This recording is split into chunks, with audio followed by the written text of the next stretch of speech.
Trump administration is considering slapping travel restrictions on several predominantly Muslim countries, including a visa ban of indeterminate time.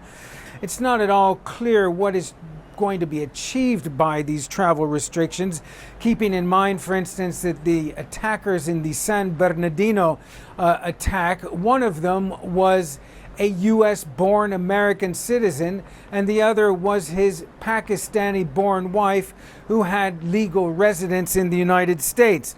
And the man who killed 49 people in the Pulse nightclub attack, Omar Mateen, was born in the United States and had full U.S. citizenship. Going further back to the 9/11 attacks, 16 of the 19 attackers were from Saudi Arabia, the others from Egypt, the United Arab Emirates, and Lebanon. None of those countries are being considered for a travel ban. But other messages coming out of Washington aren't going down well. Iraqi Prime Minister Haider al-Abadi reacted angrily to Donald Trump's remarks at the CIA headquarters in Langley, Virginia, that the United States might have another opportunity to keep Iraq's oil. The Iraqi Prime Minister said no one has a right to take Iraq's oil. Those statements are really just insult to injury to the possibility of a visa ban on citizens of a country that is hosting more than 5,000 U.S. military personnel supporting Iraq in its war against ISIS. I'm Ben Wiedemann, CNN, reporting from Istanbul.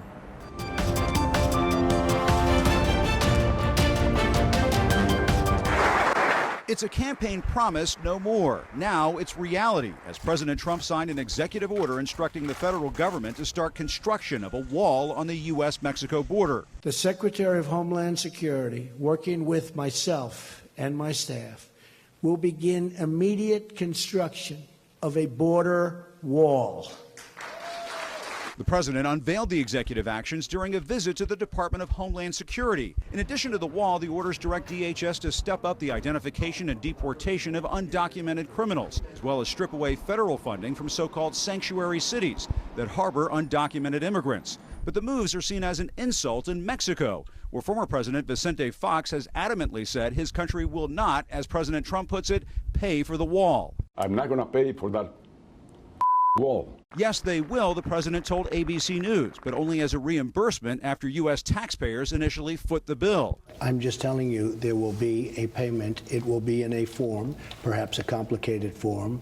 And you have to understand, what I'm doing is good for the United States. It's also going to be good for Mexico. We want to have a very stable, very solid Mexico. The president isn't stopping there. Next, he's expected to sign an executive order temporarily suspending the nation's refugee program and restrict visas to people entering the U.S. from what the administration calls terror-prone countries.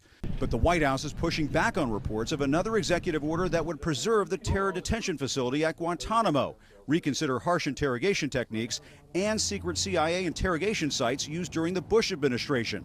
It is not a White House document. Even though his new defense secretary, James Mattis, has said such harsh methods don't work, the president told ABC he supports tactics like waterboarding. But I have spoken as recently as 24 hours ago with people at the highest level of intelligence, and I asked them the question, does it work? Does torture work? And the answer was yes, absolutely. Republican Senator and former POW John McCain is saying no way, warning in a tweet, POTUS can sign whatever executive orders he likes, but the law is the law. We're not bringing back torture. Mr. Trump is also standing his ground when it comes to his false claims of widespread voter fraud in the U.S., tweeting he's asking for a major investigation into voting irregularities he claims cost him the popular vote, a probe the White House suggests could target the nation's biggest states. There's a lot of states that we didn't compete in where that's not necessarily the case. You look at California and New York. Democratic leaders are alarmed. I frankly feel very sad about the president making this claim. I felt sorry for him. I even prayed for him.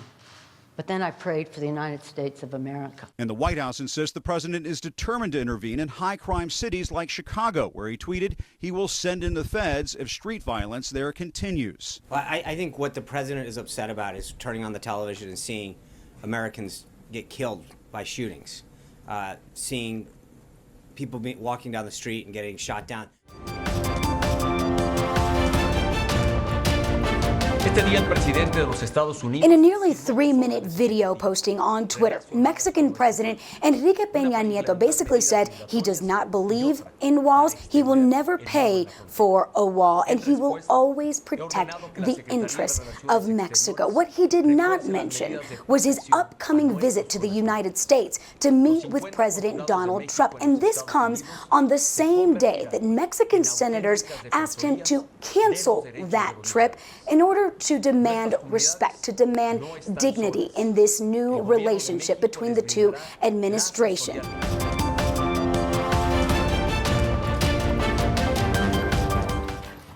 Children play on the streets of an affluent neighborhood just steps away from a residential home that was a local ISIS headquarters. This was a security center, so that was the office, and upstairs is what they had transformed into a prison. I mean, this is really creepy.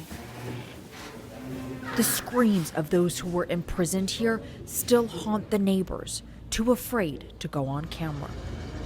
In the industrial zone, ISIS was manufacturing its own weapons entirely from scratch and then hiding the stockpiles throughout the city. Counterterrorism soldiers even found a partly constructed plane. It is fairly crudely put together, but this would take a certain level of expertise, creativity, and ingenuity. They've cobbled together all sorts of different parts and even used glue to try to fix some of the wires into place. To the north, wooden Humvees are under construction in what eerily feels like a children's woodshop, were it not so sinister. ISIS would use these as decoys. On the streets, there is a sense of relief. Women no longer have to wear the niqab. Men can be clean-shaven. Cell phones and cigarettes banned under ISIS are on full display. But the atmosphere of so-called normalcy in some areas belies the trauma. Schools have started to reopen for the first time in over 2 years, the children eager to reclaim their lost education. ISIS would put knives in our hands, 14-year-old Mustafa tells us. Once my parents found out, they pulled me out of school. Their innocence stolen perhaps, but not their enthusiasm for life and the future. Little girls clamor around us, jostling for attention as children do, their sweet voices uttering phrases they never should. They cut a man's hand, one girl says. They lashed her father because his pants weren't long enough. 50 times, she said. Some of the wounds here will heal, but others are too profound, defined by years and lives lost. Arwa Damon, CNN, most of Europe.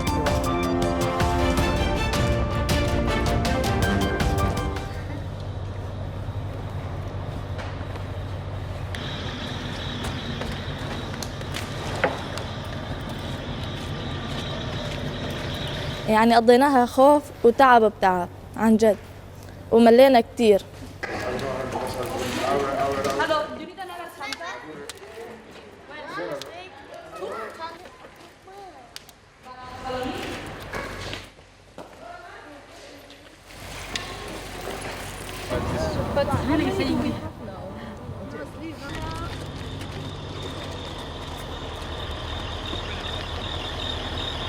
شو بده يحكي الواحد وين كنا وين صرنا ما توقعنا هيك يصير فهالذكريات كمان ما رح ننسى كان أيام قاسي كتير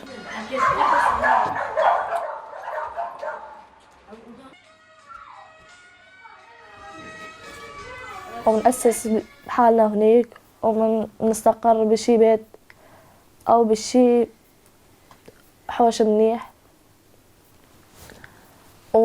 وندرس ونرجع أيام الزمن لأن قبل كنا مبسوطين كتير دراسة وبيت.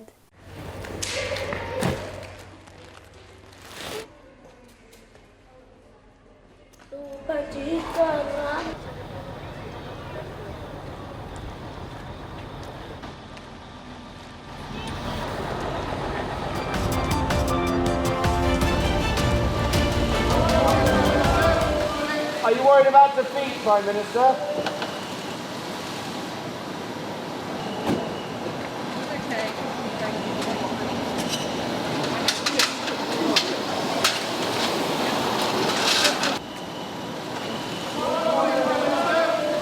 Are you worried about defeat, Prime Minister?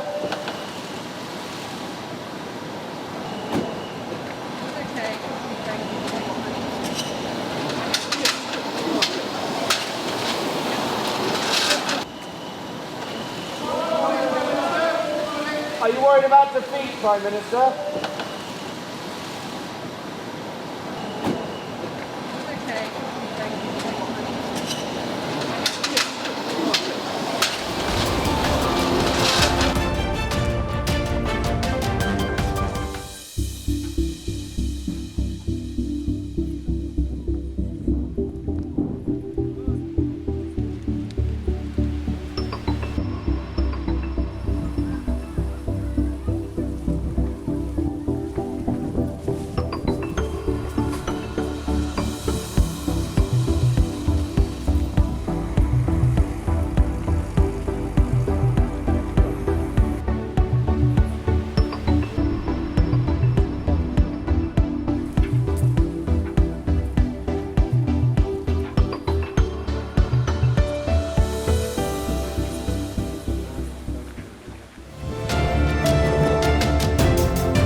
ترکیه غرامت گازی خود از ایران را به صورت تخفیف در قیمت دریافت می کند. این خبر را برات البیراق وزیر اقتصاد ترکیه اعلام می کند. این بدان معنی است که ترکیه قصد ندارد مبلغ 1.9 میلیارد دلار خسارت تعیین شده خود از ایران را به صورت نقد دریافت کند، بلکه بابت این مبلغ خواستار تخفیف بیشتر در خرید گاز خواهد شد. البیراق که خوشحال از این موضوع است میگوید ما برای نخستین بار است که در یک دعوای بین المللی برنده غرامتی به این بزرگی شده ایم. همین موضوع باعث شده تا ترکیه با اعتماد به نفس بیشتر به فکر پیگیری دیگر شکایات خود باشد، از جمله شکایت از ایران و روسیه بابت گران فروشی گاز. البیراق میگوید این الگوی خوبی شد برای پیگیری شکایات گازی دیگر. اما پدر زن آقای البیراق یعنی آقای اردوغان رئیس جمهور که حالا میرود تا نقطه عطفی در تاریخ 100 ساله جمهوری این کشور باشد، در پاسخ به نگرانی‌های موجود پیرامون افزایش قدرت او در قانون اساسی جدید ترکیه با آرامش خاص میگوید احزاب مخالف اپوزیسیون این حق را دارند که بابت هر موضوعی از ما به دادگاه قانون اساسی شکایت کنند. منظور تخلفات احتمالی رئیس جمهور و دولت آینده است. اما از آن سو مخالفان لایحه پاسخ دیگری دارند. آنها میگویند ساختار قانون اساسی جدید به شکلی چیدمان شده که رئیس جمهور به راحتی توان اعمال نفوذ در آن را دارد. سرگئی لاوروف وزیر خارجه روسیه در پاسخ به نمایندگان مجلس دوما طرح پیشنویس قانون اساسی سوریه را بر اساس شرایط موجود سوریه و رژیم اسد تهیه کردیم و به اپوزیسیون دادیم. در مورد دیگری لاوروف میگوید زمان زیادی نیاز است تا خساراتی که به روابط روسیه و امریکا در دوران اوباما وارد شده جبران شود. بازداشت یک عضو دیگر حزب کردی HDP محمد آدایمان معاون این حزب به دلیل خودداری برای حضور در جلسه دادگاه توسط ماموران پلیس بازداشت شد. تاکنون بیش از 10 عضو این حزب به اتهام ارتباط با PKK بازداشت و روانه زندان شدند. و اما این زوج اوکراینی که مدت 3 سال در اسارت نیروهای مخالف سوری بودند حالا ترکیه میگوید وساطت کرده و آنها را آزاد کرده. اما نکته جالب دلیل اسارت آنها به دست مخالفین سوری است. این زوج که به صورت غیر قانونی وارد سوریه شده بودند مدعی بودند که تلاش داشتند به بیت المقدس بروند. و نهایتاً بمب خبری که شب گذشته توجه افکار عمومی جهان را به خود جلب کرد، فرمانهای تازه دونالد ترامپ در مورد قوانین جدید امنیت ملی این کشور بود. و البته یکی از جاهایی که هزاران نفر با نگرانی به سخنان آقای ترامپ گوش می‌دادند، ترکیه و مشخصاً پناهجویان سه کشور ایران، عراق و سوریه بودند. با اعلام تعلیق 120 روزه امریکا در پذیرش پناهجو، هزاران پناهجوی گریخته از شرایط نابسامان کشور خود اکنون در شوک این خبر با روزهای بیتابی و بیقراری روبرو شدند تا همچنان آوارگی سرنوشت محتوم این عده باشد.